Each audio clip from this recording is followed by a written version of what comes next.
வணக்கம். தமிழ் ஃபுட் கார்னர்ல இன்னைக்கு ஒரு லஞ்ச் பாக்ஸ் ரெசிபி பார்க்க போறோம். கருவேப்பிலை பொடி சாதமும் அதுக்கு சைடிஷா உருளைக்கிழங்கு ஃப்ரையும்.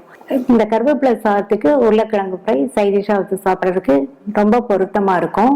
கருவேப்பிலை பொடியை ரெடி பண்ணிட்டீங்கன்னா டக்குன்னு வேகமா செஞ்சு கொடுத்துடலாம். இந்த மாதிரி செஞ்சு கொடுத்தோம்னா எல்லாருமே விரும்பி சாப்பிடுவாங்க. டிஃபன் பாக்ஸே காலியாகி வந்துடும். வாங்க இப்போ எப்படி பண்றதுன்னு பார்க்கலாம். இது வரைக்கும் தமிழ் ஃபுட் கார்னர் சேனலை சப்ஸ்கிரைப் பண்ணாதவங்க சப்ஸ்கிரைப் பண்ணிக்கோங்க.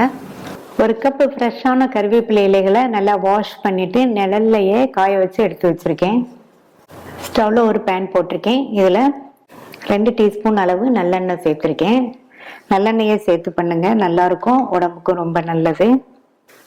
எண்ணெய் சூடானதும் இதில் 1 டேபிள் ஸ்பூன் கடலைப்பருப்பு, 1 டேபிள் ஸ்பூன் உளுந்து,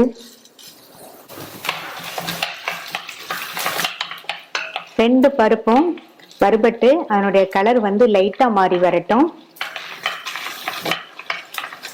இப்ப லைட்டா மாறி இருக்கு.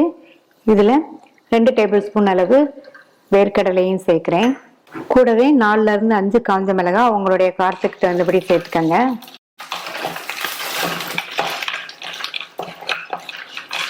இப்ப பருப்பெல்லாம் நல்லா பொன்னிறமா வறுபட்டுருச்சு.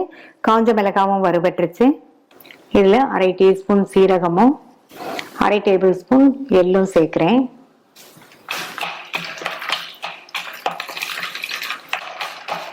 இப்ப எல்லாமே நல்லா வறுபட்டுருச்சு. இதுல 1/4 டீஸ்பூன் பெருங்காய பவுடரையும் சேர்த்து வறுத்துக்கலாம்.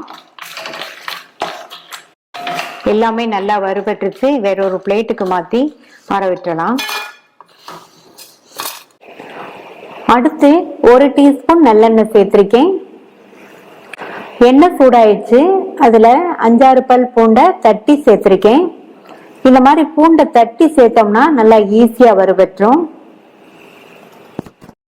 பூண்டு வறுபட்டு அதனுடைய கலர் லைட்டா மாறி இருக்கு. இது கூட எடுத்து வச்ச கருவேப்பிலை இலைகள், ஒரு சின்ன நெல்லிக்காய் அளவு புளிய இந்த மாதிரி பிச்சு பிச்சு சேர்த்துக்கங்க. மறுபடியும் வறுத்துக்கங்க.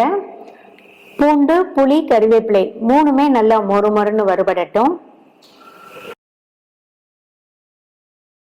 எல்லாமே நல்லா மொறுமொறுன்னு வறுபட்டுருச்சு.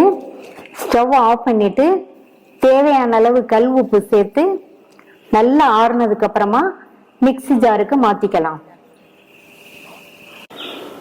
இத கொஞ்சம் கூட ஈரமே இல்லாத மிக்ஸி ஜார்ல சேர்த்துக்கங்க. இத பவுடரா அரைச்சிட்டு வந்துடலாம்.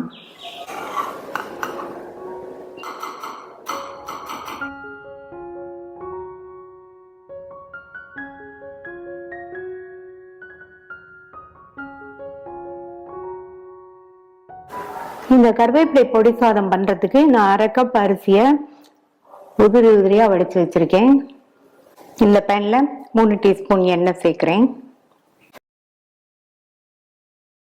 சூடானதும் இதுல 1/2 டீஸ்பூன் கடுகு, கடுகு பொரிஞ்சதும் 2 டீஸ்பூன் கடலை பருப்பு, 1 டீஸ்பூன் உளுந்து,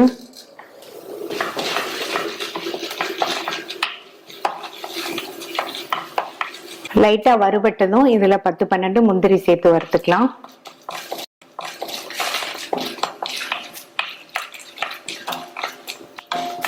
இப்ப எல்லாமே நல்லா பொன்னிறமா வறுபட்டுருச்சு. இது கூட கருவேப்பிலை இலைகள், 2 கட் பண்ண காஞ்ச மிளகாய்,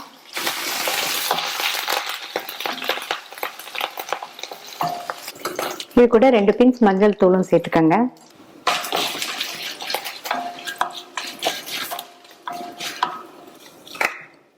இதுல நம்ம வடிச்ச சாதத்தை சேர்த்துக்கலாம். ஸ்டவோட தீயை குறைச்சிட்டு சேர்த்துக்கங்க.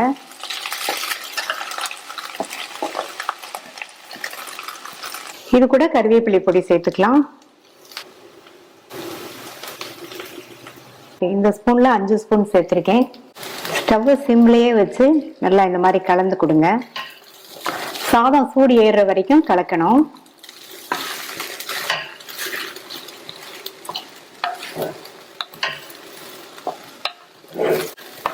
நான் சாதத்துல உப்பு சேர்த்து வடிச்சிருக்கிறதுனால இந்த பொடி சேர்த்ததுக்கு அப்புறமா நான் உப்பு சேர்க்கல. நீங்க சாதத்துல உப்பு சேர்க்கலைன்னா கொஞ்சமா டேபிள் சால்ட் சேர்த்துட்டு நல்லா இந்த மாதிரி கிளறி கொடுங்க.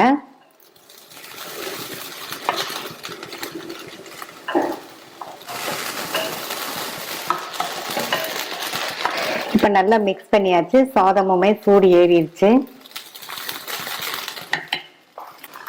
இந்த ஸ்டேஜில் 1 டீஸ்பூன்லேருந்து 2 டீஸ்பூன் நெய் தேவைப்பட்டா சேர்த்துக்கங்க. நெய் சேர்த்தா நல்லா வாசனையாகவும் இருக்கும், ஹெல்த்தியாகவும் இருக்கும். நல்லா கலந்து விட்டாச்சு. ஸ்டவ் ஆஃப் பண்ணிடலாம். நல்ல வாசனையா ஹெல்த்தியான கருவேப்பிலை பொடி சாதம் ரெடி ஆயிடுச்சு.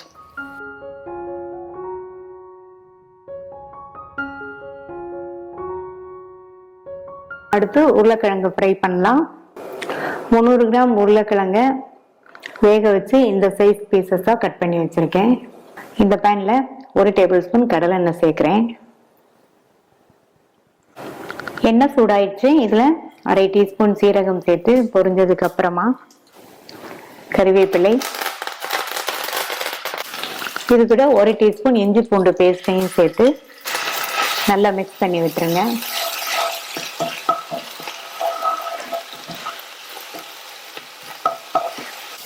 அடுத்து ஸ்டவோட தீயை நல்லா குறைச்சிட்டு இதில் 1/4 டீஸ்பூன் மஞ்சள் தூள், 2 டீஸ்பூன் தனி மிளகாத்தூள் சேர்க்குறேன்.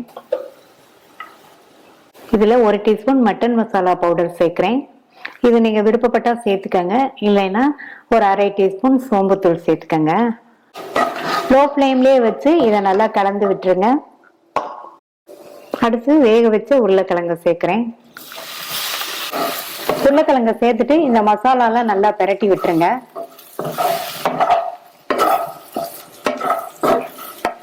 உருளைக்கிழங்க வேக வச்சிட்டோம்னா நம்ம ரொம்ப வேகமா இந்த ஃப்ரையை ரெடி பண்ணிடலாம். நம்ம மட்டன் மசாலா சேர்த்துருக்கிறதுனால சூப்பரான ஒரு வாசனை வந்துட்டு இருக்கு. இப்ப நல்லா மிக்ஸ் பண்ணியாச்சு. இப்ப இதுக்கு தேவையான அளவு உப்பை வந்து இந்த மாதிரி பரவலா சேர்த்துருங்க. சேர்த்துட்டு மறுபடியும் நல்லா ஒரு தடவை மிக்ஸ் பண்ணி விட்டுறலாம்.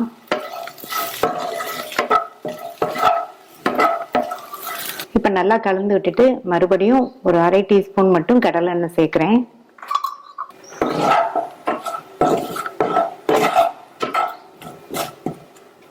மூடி வச்சிருங்க. 2ல இருந்து 3 நிமிஷத்துக்கு ஃப்ரை ஆயிட்டு இருக்கட்டும். ஃப்ரை ஆயிட்டு இருக்கும் போது இடையில ஓபன் பண்ணி பார்த்து அப்பப்போ நல்லா கலந்து விட்டுக்கங்க.